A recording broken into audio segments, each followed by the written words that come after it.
ጤና ይስጥልን አድማጮች፣ ይህ አዋዜ ልዩ ላልሰማችሁ ነው። ከመረጃዎቹ ጋር አብርሃም መኳንንት ነኝ። ኢራን 3 የዩክሬን ኢላማዎችን ለመምታት የያዘችውን እቅድ መሰረዟ ተሰማም። የሩሲያ ጦር ዘመናዊ ሚሳኤሎች ክምችት እያለቀበት መሆኑም ተነግሯል። ዩክሬን በሩሲያ የውስጥ ግዛት ላይ ያነጣጠረ ሰፊ የድሮን ድብደባ አደረስኩም ብላለች። ፕሬዚዳንት ዶናልድ ትራምፕ የአሁኑ ድርድር ኢራን ጥሩ ሰነድ መፈረም የምትችልበት የመጨረሻው እድል ነው አሉ። እነዚህና ሌሎች ጉዳዮችን በዝርዝር እናስደምጣቸዋለን። አብራችሁን ቆዩ።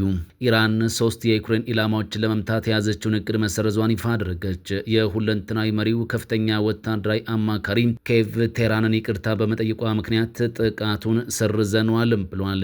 ዩክሬን በካስፒያን ባህር የኢራን መርከብ ላይ ጥቃት ማድረሷን ተከትሎም በሀገራቱ መካከል ውጥረት ነግሶም ሰንብቷል። የቴህራን ጦር ኢላማውን ለይቶ ለጥቃት የተዘጋጀ ቢሆንም ይቅርታ በመጠየቃችን ጥቃቱ ተሰርዟልም ብለዋል። ረዛኢ በሆርሙዝ ሰርጥም ቢሆን ኢራን ካሰመረችው አቅጣጫ ውጭ መርከቦች እንዳይንቀሳቀሱ ማስጠንቅቀዋል። ህገወጡን መንገድ የመረጠ መርከብ ይመታል በሚልም ማስጠንቀቂያቸውን ሰጥቷል። ዩክሬን አንድ የንግድ መርከብ አባልን በካስፒያን ባህር መግደሏንም ዘገባው አስታውሷል። የኢራኑ የውጭ ጉዳይ ሚኒስትር አባስ አራክቺ ለዩክሬኑ አቻቸው ቴህራን በጥቃቱ ለደረሰባት ውድመት ካሳ ትሻለች ማለታቸውም ታውቋል። ኢራን ለጥቃት 3 የዩክሬን ኢላማዎችን ብትለይም ይቅርታ በመጠየቋ እርምጃ መውሰዷን ትተዋለችም ተብሏል። የሩሲያ ጦር ዘመናዊ ሚሳኤሎች ክምችት እያለቀበት መሆኑ ተነገረም። የሩሲያ ጦር ያከማቸውን ዘመናዊ ባላስቲክ ሚሳኤሎች በከፍተኛ ፍጥነት በመጨረስ ላይ እንደሚገኝና ይህም የሀገሪቱ የመከላከያ ኢንዱስትሪ ከሚያመርተው ፍጥነት በላይ በሆኑ ትክክለኛ ተወንጫፊ ሚሳኤሎች በስፋት ጥቃት በማድረሱ ምክንያት እንደሆነም ተገምቷል። የውትድርና እንዲሁም የስለላ ዘገባዎች እንደሚያመለክቱት በቅርቡ የተደረጉት በርካታ የአየር ላይ ጥቃቶች ሞስኮውን ስትራቴጂካዊ መጠባበቂያ ክምችቷን በከፍተኛ ደረጃ እንድትጠቀምም አስገድዷታል። ምንም እንኳን የሀገር ውስጥ ፋብሪካዎች በሙሉ አቅማቸው ያለማቋረጥ ቢሰሩም ከውጭ ሀገር የሚገቡ ማይክሮቺፖች፣ የልዩ ማሽነሪዎች አካላት እንዲሁም ጥሬ ዕቃዎች አጣዳፊ እጥረት በወሳኝ ጦር መሳሪያዎች ማኒፋክቸሪንግ ላይ ትልቅ እንቅፋትም ሆኗል። በዚህም ምክንያት ወታደራዊ እቅድ አውጪዎች የቦምብ ድብደባዎችን ከፍተኛ ፍጥነት ለማስቀጠል ሲሉም አሮጌና የታደሱ ሞዴሎችን ከውጭ ሀገር ከተገዙ መሳሪያዎች ጋር አቀናጅተው ወደ ውጊያ ሜዳ ለማሰማራትም ተገደዋል ተብሏል።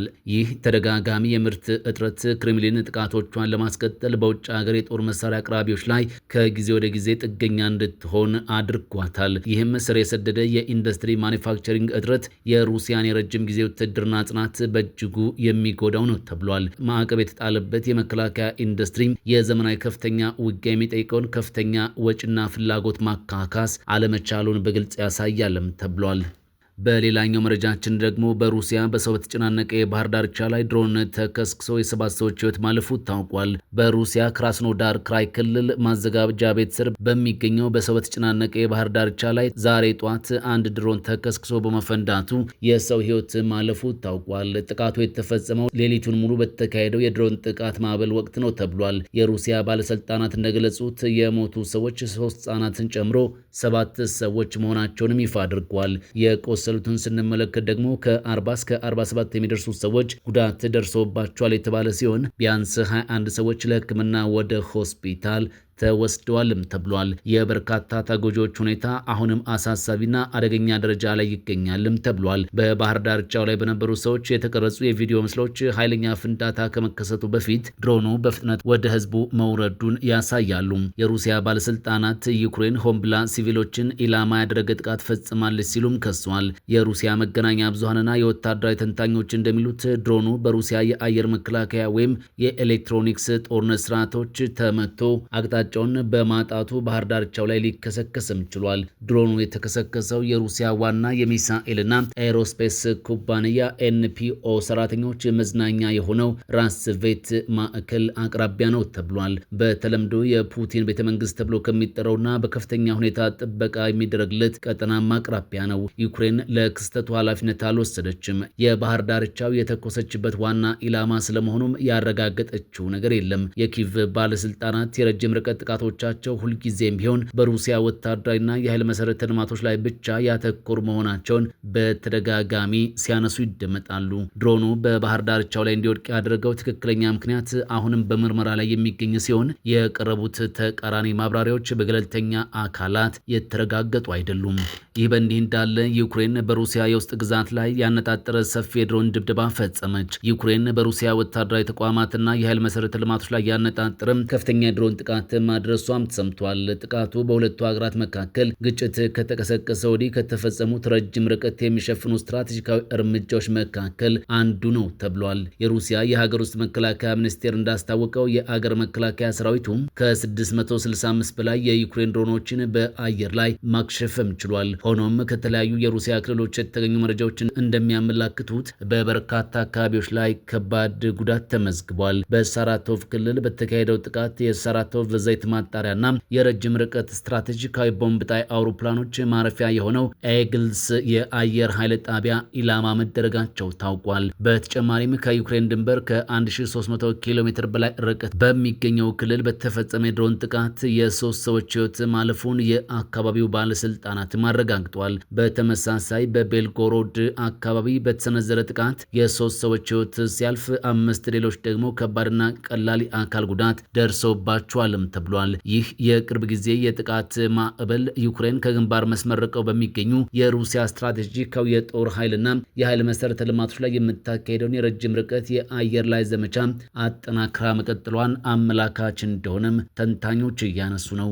አሜሪካና ሳውዲ አረቢያ የባህረ ሰላጤዋ አገር ዩራኒየም እንድታበለጽግ ይፈቅዳል የተባለ ታሪካዊ ስምምነት ተፈራርሟል። የአሜሪካ ኢነርጂ መስሪያ ቤት እንዳለው ስምምነቱ ሰላማዊ የኒውክሌር የትብብር ስምምነት ተብሎ የተገለጸ ሲሆን የአሜሪካ ኩባንያዎች በሳውዲ የኢነርጂ ፕሮግራም ተጠቃሚ እንዲሆኑ የሚያስችል እንደሆነም ታውቋል። የስምምነቱ ዝርዝር ነጥቦች ግን ይፋ እንዳልተደረጉም ቢቢሲ ዘግቧል። የበለጸገ ዩራኒየም ለኃይል ማመንጫዎች እንደ ነዳጅ የሚጠቅም ሲሆን ኒውክሌር ቦምብ ለመስራትም ያስችላል። ባለሙያዎች እንደሚሉት ከሆነ ይህ ባልተረጋጋው ቀጠና ውስጥ የኒውክሌር መስፋፋት አደጋ ሊያስከትልም የሚችል ነው። የኒውክሌር ጉዳይ አሜሪካና እስራኤል በኢራን ላይ ለከፈቱት ጥቃት ማዕከልም ሆኖ ቆይቷል። ሁለቱ አገራት በኢራን ላይ ጥቃት እንዲከፍቱ ካደረጓቸው ምክንያቶች አንዱ ኢራን የኒውክሌር መሳሪያ ማበልጸጓን እንድታቆም ለማድረግ እንደሆነም ይታመናል። ቴህራን ግን የኒውክሌር መሳሪያ የማበልጸግ እቅድ እንደሌላት በተደጋጋሚ ታነሳለች። አሜሪካ ሰላማዊ የኒውክሌር ትብብር ያለችውን ስምምነት ወደ 50 ከሚጠጉ አገራት ጋር እንደተደረሰ የኢነርጂ መስሪያ ቤቱ አስታውቋል። እንዲህ አይነት ስምምነቶች ነዳጅ፣ ኃይል አመንጮችና ሌሎች ቴክኖሎጂዎችን ጨምሮ የኒውክሌር ቁሳቁሶች እንዲዘዋወሩና የጋራ ጥናቶች እንዲካሄዱም ይፈቅዳሉ። ሆኖም እስካሁን በአገራቸው ውስጥ የኒውክሌር ነዳጅ ለማምረት እንዲሁም የኒውክሌር ጦር መሳሪያ ለመስራት ወሳኝ ግብዓት የሆነውን ዩራኒየም እንዲያበለጽጉ የተፈቀደላቸው ህንድና ጃፓን ነበሩ። ሌሎች ሀገራት የኒውክሌር ነዳጅ የሚያስገቡት ከውጭ ሲሆን ኃይል ለማመንጨት የሚጠቅመውንና አገልግሎት ላይ የዋለን የኒውክሌር ነዳጅ እንደገና እንዳያብላሉም ታግዷል። ይህ ዘዴ እንደ ፕሉቶኒየምና ዩራኒየም ያሉ ጥቅም ላይ የሚውሉ የኒውክሌር ቁሶችን እንደገና ለማውጣት የሚረዳ ነው። ይህንን እንዳያደርጉ ከታገዱ በርካታ ሀገራት መካከል የሳውዲ አረቢያ ጎረቤት የሆነችው የተባበሩት አረብ ኤምሬትስም ትገኝበታለች። ተቀማጭነቱ በአሜሪካ የሆነው ዲፌንስ ፕራዮሪቲስ የጥናት ተቋም የመካከለኛው ምስራቅ ዳይሬክተር የሆኑት ሮዝመሪ ኬላኒክ ስምምነቱ አሜሪካ ሳውዲ አረቢያ ዩራኒየም እንድታበለጽግ መፍቀድን የሚያካትት ከሆነ በጣም አስደንጋጭ ነው ብለዋል። አሜሪካ ከዚህ ቀደም እንዲህ አድርጋ አታውቅም፣ ሌላ ሀገር በራሳቸው ምድር እንዲያበለጽጉ ረድታም አታውቅም ያሉት ዳይሬክተሯም የዚህ ምክንያቱም አገራት የየራሳቸውን የኒውክሌር ነዳጅ ማምረት ከቻሉ የኒውክሌር መሳሪያ ለመገንባት ትልቅ አደጋ ስለሚሆን ነው ሲሉም አብራርተዋል። የአሜሪካ የኢነርጂ መስሪያ ቤት ስምምነቱን ባስታወቀበትና ከቀናት በፊት ባወጣው መግለጫ ከትብብር ስምምነቱ በተጨማሪ የሁለትዮሽ ጥበቃ ስምምነት መፈራረማቸውንም ገልጿል። እነዚህ ሁለት ስምምነቶች የኒውክሌር መስፋፋትን ጨምሮ ቅድሚያ የሚሰጣቸውን በርካታ ኢኮኖሚያዊና ስትራቴጂካዊ ዓላማዎችን የሚያራምድ ለ10 ዓመታት የሚቆይና በርካታ ቢሊዮን ዶላር የሚፈጅ አጋርነት ህጋዊ መሰረት ይጥላሉ ብሏል መግለጫው። የሳውዲ መንግስት በበኩሉ ባወጣው መግለጫ ስምምነቱ ሁለቱ አገራት በኢነርጂው ዘርፍ ያላቸው ትብብር መቀጠሉን የሚያመላክት ነው ብሏል። ሁለቱ አገራት ከስምምነት ላይ ደረሱት የሳውዲው መሪ ልዑል አልጋውራሽ መሐመድ ቢን ሰልማን ባለፈው ህዳር ወር በዋሽንግተን ጉብኝት ካደረጉ በኋላ ነው። ልዑል አልጋውራሽ ቢን ሰልማን እንደ አውሮፓውያን አቆጣጠር በ2018 ለአሜሪካው የቢቢሲ አጋር ሲቢኤስ ኒውስ አገራቸው ኒውክሌር መሳሪያ መታጠቅ እቅድ እንደሌላት፣ ነገር ግን ኢራን የኒውክሌር ቦምብ ካመረተች ያለምንም ጥርጥር በተቻለ ፍጥነት እርምጃ እንወስዳለን ብለዋል። የመካከለኛው ምስራቅ ሀገር ከ2010 ጀምሮ የሲቪል ኒውክሌር ፕሮግራም ለማበልጸግ ጥረት እያደረገች ነው። ሆኖም እስካሁን ምንም አይነት የኒውክሌር ማበልጸጊያ የላትም ተብሏል። የዓለምን የኒውክሌር ኃይል ኢንዱስትሪ የሚወክለው ዓለም አቀፉ የዓለም ኒውክሌር ማህበር አገሪቷ የኒውክሌር ኢነርጂ ለማምረትም አቅሙ የላትም ብሏል። ፕሬዚዳንት ዶናልድ ትራምፕ የአሁኑ ድርድር ኢራን ጥሩ ሰነድ መፈረም የምትችልበት የመጨረሻው እድል ነው አሉ። ከቴህራን ጋር ድርድር ተጀምሯል በሚል አቋማቸው የጸኑት የአሜሪካው ፕሬዚዳንት ዶናልድ ትራምፕ አሁን የሚደረገው ንግግር ኢራን ጥሩ ሰነድ መፈረም የምትችልበት የመጨረሻ እድል መሆኑን ተናግረዋል። ኢራን በበኩሏ በሆርሙዝ ወሽመጥ የሚደረግ የመርከብ ጉዞ ለማስጀመር የሚያስችል ጊዜያዊ መስመርን በተመለከተ ከኦማን ጋር እየተደራደረች እንደሆነ ይፋ አድርጋለች። ቴህራን ይህንን ያስታወቀችው ፕሬዚዳንት ዶናልድ ትራምፕ የኢራንን ጦርነት ለመቋጨት የሚካሄደው ንግግር ሰኞ ዕለት እንደሚጀመርና ለድርድሩ ሲባል አገሪቱ ላይ ሊፈጸም የነበረ ከባድ ጥቃት እንዲቆም ማድረጋቸውን ከገለጹ በኋላ ነው። ትራምፕ ድርድሩ ላይ የትኞቹ አካላት እንደሚሳተፉ በግልጽ ያሉት ነገር አልተሰማም። ኢራን ግን ከአሜሪካ ጋር እየተደራደረች እንዳልሆነ ለድርድር የመቀመጥም እቅድ እንደሌላት ትገልጻለች። ኢራን ተሳትፎ እንደሌላት መግለጿ የአሜሪካውን ፕሬዚዳንት ዶናልድ ትራምፕ ያስቆጣም መስሏል። ትራምፕ በትሩዝ ሶሻል የማህበራዊ ሚዲያ ገጻቸው ላይ ባሰፈሩት መልእክት የኢራን አመራር ለማመን በማይቻል ደረጃ ቀጣፊ ነው ሲሉም ዘልፈዋል። ቆይተውም በዋይት ሀውስ ከጋዜጠኞች ጋር በነበራቸው ቆይታ ንግግሩ እየተደረገ ነው በሚለው አቋማቸው ጸንተውም ታይተዋል። እየተነጋገርን ካልሆነ ስትጠይቁኝ እየተነጋገርን አይደለም እላለሁ፣ ነገር ግን በዚህ ሰዓት እየተነጋገርን ነው ብለዋል። እየተነጋገርን ያለነውም በኢራን ጥያቄ ነው ያሉት ፕሬዝዳንት ትራምፕ ሳውዲ አረቢያ፣ ኳታር፣ የተባበሩት አረብ ኤምሬቶችና በርካታ አገራት ድጋፍ እንደሚያደርጉም አንስተዋል። እነዚህ አገራት ለኢራን የመጨረሻ እድል መስጠት እንደሚፈልጉ ተናግረዋል። ኢራኖች ጥሩ ሰነድ መፈረም የሚችሉበት የመጨረሻው እድል ይህ ነው በማለትም ተናግረዋል። ኢራን በአሜሪካ የጦር ሰፈሮች ላይ ቅድመ ጥቃት ለማድረስ እያሰበች ነው ተብሏል። ከዋሽንግተን ጋር የሚደረገው የዲፕሎማሲ ጥረት የማይሳካ ከሆነ አሜሪካ አስቀድማ ጥቃት ባታደርስ እንኳ የኢራን እስላማዊ አብዮታዊ ዘብ በመካከለኛው ምስራቅ በሚገኙ የአሜሪካ የጦር ሰፈሮች ላይ ቅድመ ጥቃት ለማድረስ እያሰበ እንደሆነም ታይምስ ኦፍ ኢዝራኤል ዘግቧል። ቴህራን በቀጥታ ከአሜሪካ የሚሰነዘርባትን ጥቃት ከመጠባበቅ ይልቅ የአሜሪካ የጦር አቋሞች ላይ አስቀድመው ጥቃት መሰንዘርን እንደ አማራጭ አይታለችም ተብሏል። በሁለቱ ሀገራት መካከል ያለውን ውጥረትም ይህም በሁለቱ ሀገራት መካከል ያለውን ውጥረት ወደ ከፍተኛ ደረጃ የሚያሸጋግር አደገኛ ክስተት እንደሆነም ተጠቁሟል። ይህ አዲስ ስጋት ያንዣበበው በዋሽንግተንና በቴህራን መካከል ያለው ውጥረት በበረታበት እንዲሁም ግጭቱ ወደ ሙሉ መካከለኛው ምስራቅ እንዳይስፋፋ አበክረው አዳዲስ ዲፕሎማዊ ጥረቶች እየተደረጉ ባለበት በዚህ ሰዓት ነው። ዘገባው ለአንድ የኢራን ዲፕሎማት ከተሰጠ አስተያየት የተወሰደ ሲሆን መረጃው በይፋ በአሜሪካም ሆነ በኢራን መንግስት ባለስልጣናት በኩል የተረጋገጠ አለመሆኑም ተነግሯል። ከዩናይትድ ስቴትስ ጋር በዚህ ሰዓት ምንም አይነት ድርድር የለም ሲል የኢራን ውጭ ጉዳይ ሚኒስቴር አስታወቀ። ሚኒስቴሩ ይህንን ያለው ፕሬዝዳንት ዶናልድ ትራምፕ ዛሬ ከሰዓቱን ድርድር እንደሚጀመር ካስታወቁ በኋላ ነው። የኢራን ውጭ ጉዳይ ሚኒስቴር ዛሬ እንደገለጸው ከዩናይትድ ስቴትስ ጋር በዚህ ሰዓት ምንም አይነት ድርድር እየተካሄደ አይደለም፣ ነገር ግን ስትራቴጂካዊ በሆነው የሆርሙዝ አስተዳደር ዙሪያ ከኦማን ጋር ውይይቶች እየተደረጉ ይገኛሉም ብሏል። ዋሽንግተንና ቴህራን የካቲት 28 አሜሪካና እስራኤል በኢራን ላይ ጥቃት ከሰነዘሩበት ጊዜ ጀምሮ በጦርነት ላይ ቀጥሏል። በጦርነቱ የመጀመሪያ ቀንም ቢያንስ 100 ህጻናትን ጨምሮ በጥቂቱ 200 ኢራናውያን መገደላቸው ይታወሳል። የአሜሪካው ፕሬዝዳንት ዶናልድ ትራምፕ ባለፈው ሳምንት ኢራንን በጣም እንደሚመቱ የዛቱ ሲሆን የኃይል መሰረተ ልማቶችን ጨምሮ አዳዲስ ጥቃቶችን ለመሰንዘር እያሰቡ እንደነበርም ተዘግቧል። ነገር ግን ፕሬዝዳንት ዶናልድ ትራምፕ ከዛቻቸው ተመልሰዋል። ሆኖም የኢራን ውጭ ጉዳይ ሚኒስቴር በዚህ ሰዓት ምንም አይነት ድርድር እየተደረገ አለመሆኑን አስተባብሏል። የውጭ ጉዳይ ሚኒስቴር ቃል አቀባይ እስማኤል ባጌ ሳምንታዊ ጋዜጣዊ መግለጫ በሰጡበት ሰዓት በዚህ ሰዓት ከዩናይትድ ስቴትስ ጋር እየተደራደርን አይደለም፣ ድርድራችን በሆርሙዝ በኩል የሚደረገውን የባህር ላይ ጉዞ ደህንነት ለማረጋገጥ ከኦማን ጋር ነው ብለዋል።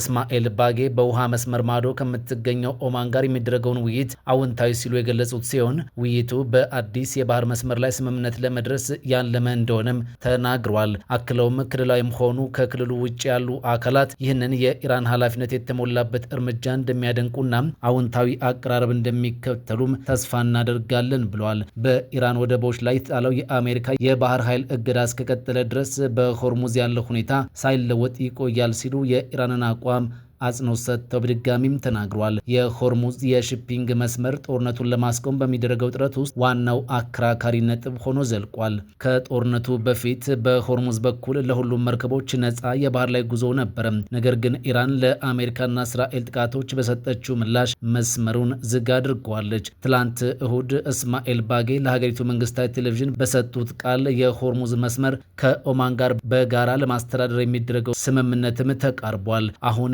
ሁለቱም ወገኖች ዘንድ ተቀባይነት ባለው መስመር ላይ ስምምነት ላይ ለመድረስ እየሰራ ነው ሲሉ አክለዋል። ትላንት እሁድ በኦማን አካባቢ የምትገኝ አንዲት የነዳጅ ጫኝ መርከብ በአቅራቢያዋ ፍንዳታ መሰማቱን የዩናይትድ ኪንግደም የባህር ላይ ንግድ ስራዎች ማዕከል የዘገበ ሲሆን ሆኖም መርከቧና ሰራተኞቿ ደህና መሆናቸው ታውቋል። ፕሬዚዳንት ትራምፕ ትላንት ለጋዜጠኞች በሰጡት መግለጫ ከኢራን ጋር የሚደረገው አዲስ ውይይት የሆርሙዝን ጉዳይና በመጨረሻም የኢራንን የኒውክሌር መርሃ ግብር የማስቆም ጉዳይን ያካተተ ይሆናልም ብለዋል። የአሜሪካው ፕሬዚዳንት በግጭቱ መጀመሪያ ላይ ጦርነቱ የኢራንን የኒውክሌር መርሃ ግብር መስመር ለማስያዝ አስፈላጊ እንደነበር ተናግረውም ነበር። ምዕራባውያን ሀገራት ኢራን ቦምብ ልታዘጋጅ ነው ብለው ሲከሱም፣ ቴህራን ግን መርሃ ግብሯ ሙሉ በሙሉ ለሲቪል አገልግሎት ብቻ የዋለ እንደሆነም በመግለጽ ቀጥላለች። ፕሬዝዳንቱ አክለውም ኢራን እንዲሁም የአሜሪካ አጋሮች የሆኑት ሳውዲ አረቢያ፣ የተባበሩት አረብ ኤምሬትስና ኳታር ተጨማሪ ጥቃቶችን እንድታቆም